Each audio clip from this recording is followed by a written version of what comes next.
Olá, aluno. Aqui quem vos fala é o professor Jordan de Moura e Silva. E falando ainda sobre os exames complementares em fisioterapia, hoje vamos falar um pouquinho sobre a parte da ultrassonografia, né? O exame de propriamente dito ultrassom. Como que é feito o exame, como é produzido as imagens e as sequências, né, que elas são produzidas para chegarem até o que a gente tem hoje dentro dos nossos consultórios, dos centros médicos, para a gente conseguir dar um tratamento mais assertivo para o paciente, né? Então, além de outros exames complementares, como radiografia simples, a contrastada, a ressonância nuclear magnética, a ultrassonografia ela é muito importante porque ela é um pouco mais precisa dentro de uma própria articulação. Fica mais fácil para a gente, quando a gente está falando da radiografia simples, né, a gente conseguir diagnosticar e ser mais preciso dentro do nosso tratamento com o paciente. Então a ultrassonografia, ultrassom, ou como vocês vão ver em alguns artigos científicos, né, só essa sigla US, ela surgiu na prática médica na década de 1960, revolucionando os métodos de imagem que até então consistiam na radiologia convencional e contrastada. Então até 1960, as principais imagens que a gente tinha: radiografia simples, ressonância nuclear magnética, ela começou a ser um pouco incorporada, e aí entrou a parte do ultrassom. O ultrassom, como muita gente sabe, né, ele pode ser observado tanto para ver tumor, para ver câncer não, desculpa, para ver tumor, para ver lesão muscular, para ver se tem, para ver bebê, gestantes também utilizam bastante ultrassom.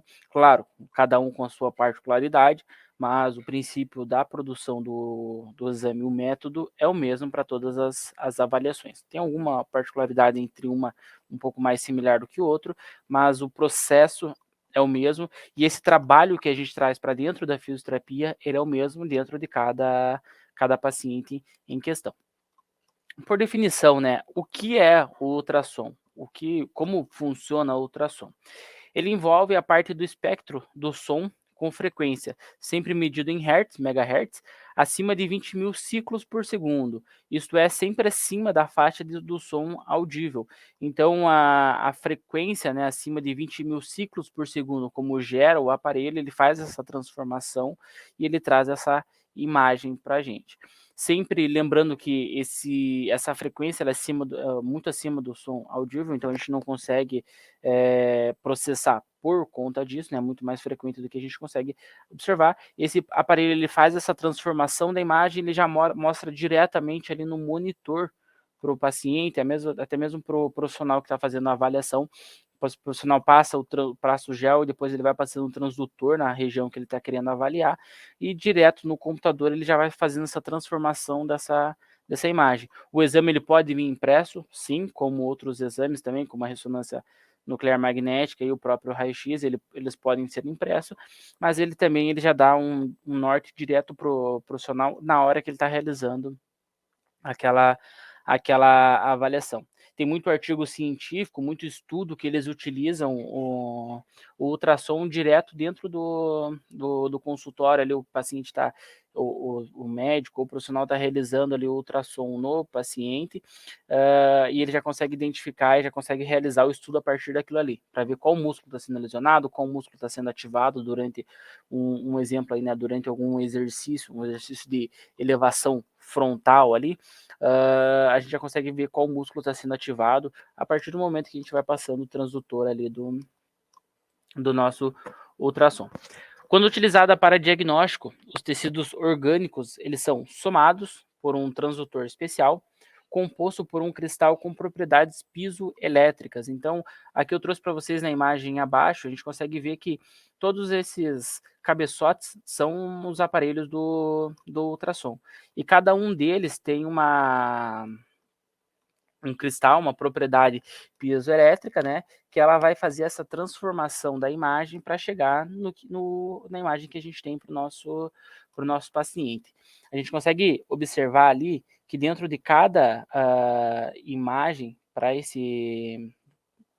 esse paciente aqui, ó, cada um desses cristais, né, eles conseguem dar uma assertividade dentro de cada região que a gente vai tratar e a gente vai observar. Regiões menores, nós temos cabeçotes menores para avaliar. Região maiores, nós temos cabeçotes maiores. Se a gente quer avaliar um grupo muscular propriamente dito, vai ficar a critério ali de quem está fazendo essa avaliação, observar com cada um desses componentes e cada um desses materiais para fazer a transformação e dar esse diagnóstico para a gente. O princípio físico do ultrassom é semelhante aos sonares utilizados na Segunda Guerra Mundial para localizar submarinos. Então, o princípio físico, né, como começou, foi a partir da Segunda Guerra Mundial. Eles utilizavam os aparelhos, né, o nome do aparelho é sonar, que ele vai emitir ondas sonares. Eles utilizavam para localizar submarinos perdidos ou submarinos inimigos ali, para ver se tinha algum perdido. E é o que a gente temos, né, no mercado ali para o nosso ultrassom. Basicamente, o sonar é um aparelho que emite ondas de ultrassom que, ao interagirem com corpos ou estruturas, eles produzem ecos que são captados de volta. Então, ele vai chegar aquela transdução, aquelas ondas sonares vão chegar até o tecido, ele vai produzir um eco que vai voltar de novo para o nosso aparelho. Aí sim tem a produção da imagem, aí sim tem o nosso diagnóstico ali para o paciente. O exame de ultrassom, um exemplo para utilização, lesões musculares, lesões tendíneas. Um exemplo claro, né? Lesão do manguito rotador. Como que a gente avalia se tem uma lesão específica num músculo ou no outro? Tem os exames ali de raio-x e ressonância que dão um norte para a gente também. E a gente tem um exame de ultrassom que ele é menos invasivo do que outros exames, ele é mais tranquilo para realizar do que outros exames, porém ele tem uma questão ali que é um pouco difícil, porque é muito ah, na questão de quem está fazendo a avaliação com esse exame do ultrassom. Por que ele é muito difícil? Porque a parte anatômica ela exige muito em relação à imagem, né? Então você vai passar o transdutor em cima do músculo, você está querendo ver o que você está querendo, qual é a articulação que você está querendo avaliar. E isso de quem está fazendo essa avaliação, o profissional que está fazendo essa avaliação, se ele não dominar muito bem essa questão anatômica, ele não consegue realizar esse exame. Então, além de ele ser um exame que ele não é invasivo para o paciente, é um exame rápido para realizar com o paciente, a grande dificuldade que a gente tem com esse exame é a gente conseguir achar um profissional que vai ser assertivo nesse tratamento, vai conseguir dar esse feedback rápido para o paciente e saber o que ele está avaliando em cima daquela articulação. Isso deixa o exame um pouco mais complexo para a gente solicitar para o paciente. E aqui eu trouxe para vocês na imagem um exemplo de um aparelho de ultrassom, como que ele faz ali a colimação, né? Então, o transdutor, que é esse cabeçote aqui, que é onde faz a captação das ondas, ele varia de frequência de acordo com a região a ser analisada. Em geral, os tecidos são examinados com transdutores de alta frequência. Então, dependendo da região, vai mudar um pouquinho um transdutor ou outro transdutor. Vai ser um pouquinho mais profundo para a gente, ou melhor, um pouquinho mais potente, né? Vamos dizer assim, para a gente pegar tecidos mais profundos ou vice-versa.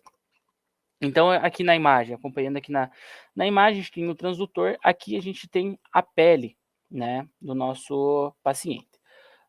Esse transdutor ele vai emitir as ondas lá para dentro do que a gente está buscando, o que a gente está querendo avaliar com esse paciente. Essas ondas elas vão ter a colimação ali, né? Vai ter o ângulo de onda que ele vai depender de acordo com o tamanho do transdutor e a diversidade e velocidade do fluxo sanguíneo. Isso ele também acaba interferindo durante a nossa avaliação.